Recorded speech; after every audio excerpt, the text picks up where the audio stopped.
once you signed with a label and you had a publishing deal and a management deal, did that change everything all of a sudden? I mean, reading about you and reading interviews that you've given, and it seems like it happened quickly, but I wonder if it felt differently because, the single was released and then you go on tour with Morgan Wallen in 2019.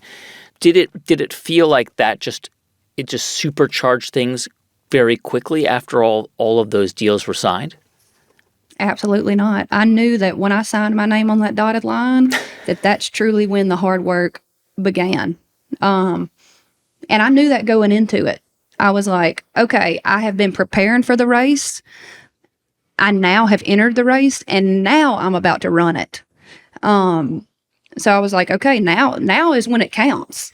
I've been over here just kind of doing what I love for years, trying to make ends meet or whatever. But now the pressure's on, game is on. And I wouldn't even say that I'm a competitive person with other people, but I am very competitive with myself. I'm hard on myself. I mean, when I walk off the stage and I feel like I didn't do as good as I wanted to, I'll beat myself up for a minute and I'll figure out what I can do to make it better the next time. But that's just the kind of person I am. So we sign these record deals, we sign these publishing deals. I have never worked harder in my life. At that point, that's when I was like, okay, well, now I have an opportunity to work with a producer that I've been dreaming about working with, Jay Joyce, and somebody that, I heard was unreachable. When I signed my record deal, they were like, I don't know if that's going to be possible. Getting to work with him. I think that, he only works with a select few people. Well, I did my magic on the other end. I had a friend who knew Jay Joyce, and every time he would go over to Jay's house, his name is Frank Romano, he would bring up my name to Jay and kind of plant those seeds. And eventually Jay is like, well, who is this girl and why do you keep talking about her? Maybe I need to meet her. So Jay ends up reaching out to me and says, hey, would you like to come by the studio? And he has this old renovated church with stained glass windows, and he's turned it into a studio.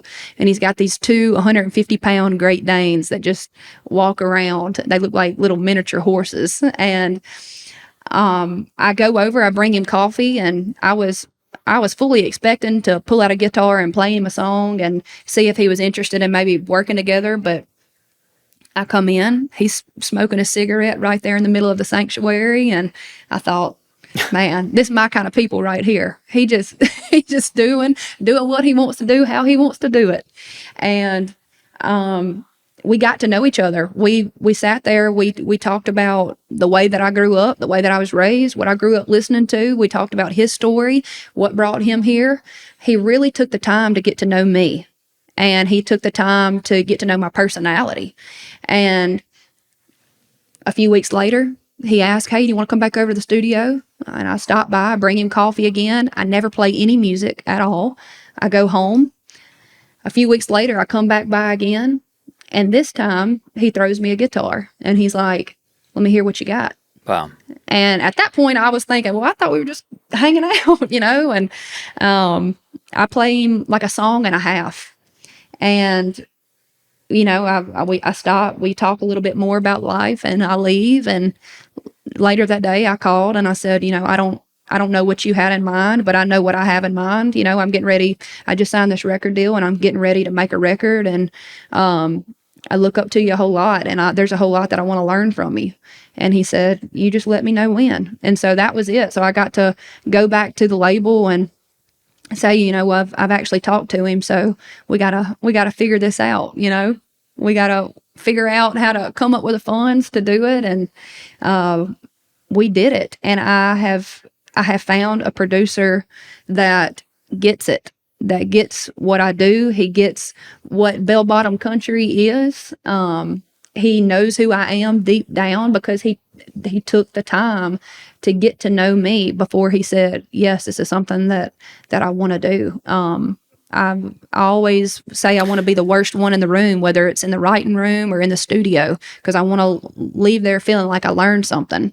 And every time I'm in the room with Jay Joyce, I learn. I love that idea that you want to be the worst one in the room, because then you're learning from great people around you, and it's how you get better. So Jay, Jay agrees to work with you, and I mean, this really, I think the song that people who know your music, the song that many people first heard was "Things a Man Ought to Know." Yes, I think was number one country airplay track. It was a number 3 charts on the country music charts. It was a huge hit. I mean, all of a sudden, you start to get lots of attention. You're getting attention and all over Spotify and Apple Music, and that became a really big breakout single. And tell me about that song and about writing that song and the process of bringing it to life. Did you know that was going to be the breakout song? I had no clue. The truth is, Guy, when we were getting ready to do this record with Jay, the Sayin What I'm Thinkin record, we went through 500 songs. We had dwindled it down to 500. And then we had dwindled it down to 200. And then we dwindled it down to 50. And then I ended up with 12 songs. And I felt like, okay, these are the songs right here that are saying what I'm thinking. And we had covered all those bases. About 2 weeks before I go into the studio, I was headed home from a co-write, and another one of those crazy feelings, that crazy feeling I told you about at 9 years old, I had another one, and it hit me like a ton of bricks. I remember exactly where I was on Dickerson Pike in Nashville, and it hit me in the stomach, and it said, "You have got to record Things a Man Ought to Know." It was not even on the list. I don't even think it was on the top 20 list that we had. But I called Mandolin, my manager, and we ended up, calling the label too, because it was signed, sealed, delivered. We knew exactly what we were cutting.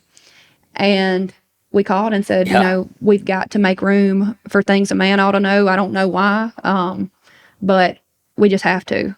And when we got into the studio, I knew it was a special song, but I didn't know that this was going to be the one that really did kind of lay that foundation for what I wanted to build off of. And I'm so glad that it was this one, because this song is who I am. This song is how I was raised. My parents made dang sure that I knew how to treat somebody, but also how I wanted to be treated. And this is not a song about whether you can change a flat tire or start a fire. I mean, this is a song about having good character. And that right there is not something that just a man ought to know. It's something that we all need to know. So I'm glad that this was the song that introduced me to a lot of folks, because, I want to be a light in this world. I want to show little boys and little girls that you're supposed to work hard, you're supposed to keep your head down, and you're supposed to treat people right. If you like this clip and you want to watch another one, click right here. And if you want to watch the entire episode, click right here.